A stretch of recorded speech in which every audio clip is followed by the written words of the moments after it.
Corona virus की वजह से हुए लॉकडाउन के बाद जिस तरह लोग बुरी तरह मुतासिर हुए थे, उस वक्त जुमा मस्जिद ट्रस्ट बोर्ड ने इन लोगों को मदद करने में कोई कसर नहीं छोड़ी थी। अब एक कदम और आगे बढ़ाते हुए जुमा मस्जिद ट्रस्ट बोर्ड ने 151 ज़रूरतमंद जोड़ों की शादियां कराने का इरादा कर रहा है। रमज़ान के फौरन बाद ये शादियां होंगे। इस बात का ऐलान एक प्रेस कॉन्फ्रेंस के दौरान किया गया। फी जोड़े के लिए 75,000 रुपये खर्च किए जाएंगे और ये सारा खर्च जुमा मस्जिद ट्रस्ट बोर्ड की जानिब से नहीं करेगा, बल्कि चंदा इकट्ठा करके किया जाएगा।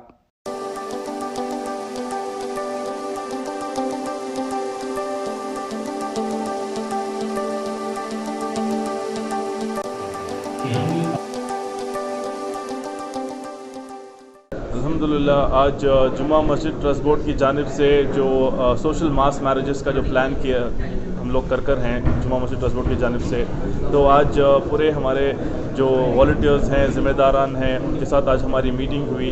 तो शहर के दीगर इलाक़ों से आज कई मस्जिदों के इमाम, सदर, सेक्रेटरी या सोशल वर्कर्स आज जमा हुए थे यहाँ पे खादिरिया मस्जिद में, और उनके सामने तमाम तफसीलात पेश की गई।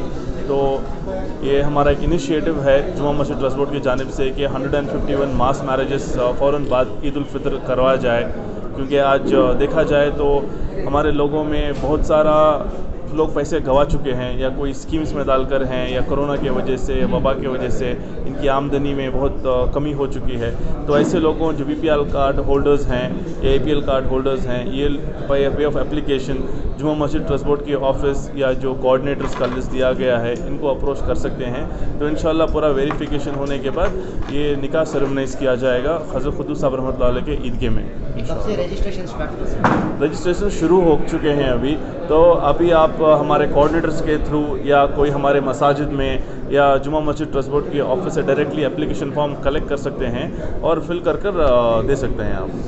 ये पूरे सरजमीन कर्नाटक वालों के लिए है। अगर 150 से भी हम लोग अगर क्रॉस होगा तो इंशाल्लाह हम लोग प्लान कर चुके हैं, क्योंकि जो फंड्स है इसमें जुमा मस्जिद ट्रस्ट बोर्ड का फंड्स कोई इस्तेमाल नहीं होगा।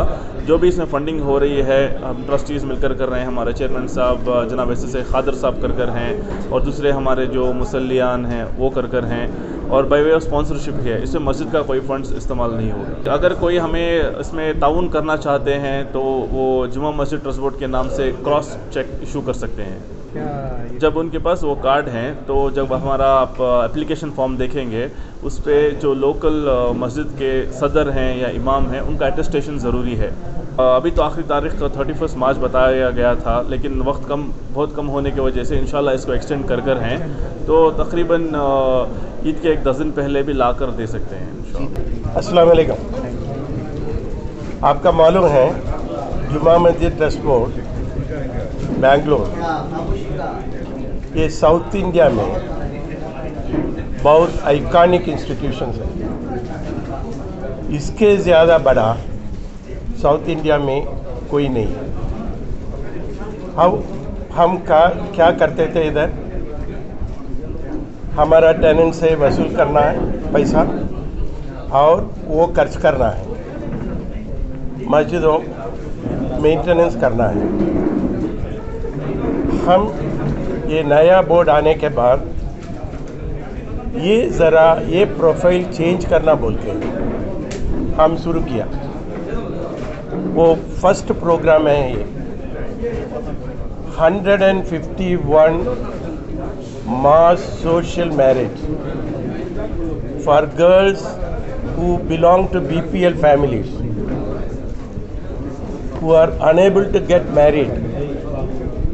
They have the boys ready. The two families are ready for the marriage. There is only one thing which is stopping them, not having money. So we thought we will collect money from the people who are rich, people who are wealthy, zakat money or sadaqah money. Make use of that money for these marriages. In a very humble manner, we have not gone for 500 marriages. To begin with, this year, inshallah, immediately after Ramzan, 151 marriages. ये marriage के लिए हमारा budget क्या है, ये about 75,000 rupees. ये ऐसा social marriage में सब लोग आए तो क्या होता है, बड़ा बड़ा मौलाना आएगा, उनका दुआ भी मिल जाएगा, बड़ा फंक्शन हो जाएगा, उनका इसके लिए उन्हों खर्च नहीं करना है, और उनका मैरिज भी हो जाएगा और दावत भी हो जाएगा. अस्सलामु अलैकुम रहमतुल्लाहि व बरकातुहू. जुमा मस्जिद ट्रस्ट बोर्ड के नए अराकीन हमारे एस आगर साहब, जनाब उस्मान शरीफ साहब, जो अनवर शरीफ साहब के साहबजादे हैं, इन्होंने बड़ा अच्छा प्रोग्राम शुरू किया है. पहले सिर्फ मस्जिद का किराया वसूल करके मस्जिद ही मेंटेन करते थे, मगर अब इंशाअल्लाह शादियों का सिलसिला भी इन्होंने शुरू किया. जब मेरे सामने ये बात रखी तो मैंने एक इजाफ़ा किया कि शादियों के साथ साथ एजुकेशन पर ज़्यादा हमारी कौम के बच्चों को ज़ोर देना है. और फिर मैंने ये भी मशवरा दिया था कि LKG से लेके SLC तक जो बच्चे अच्छे अंदाज में पढ़ते हैं, उनका यूनिफॉर्म, उनकी फ़ीस, उनका एडमिशन, उनके किताबों की फ़ीस वग़ैरह सभी हम लोग अदा करेंगे. ये इरादा कर लीजिए. अल्हम्दुलिल्लाह अब इन्होंने इरादा भी कर लिया. 151 शादियों के बाद में बच्चों की तालीम का सिलसिला भी शुरू होगा, उस पर भी गौर किया जाएगा और इंशाअल्लाह आगे बढ़कर इससे और ज़्यादा कौम की रहबरी के लिए काम करेंगे, ताकि हमारे कौम के बच्चे आगे बढ़ें तालीमी एतबार से भी और दुनियावी एतबार से भी.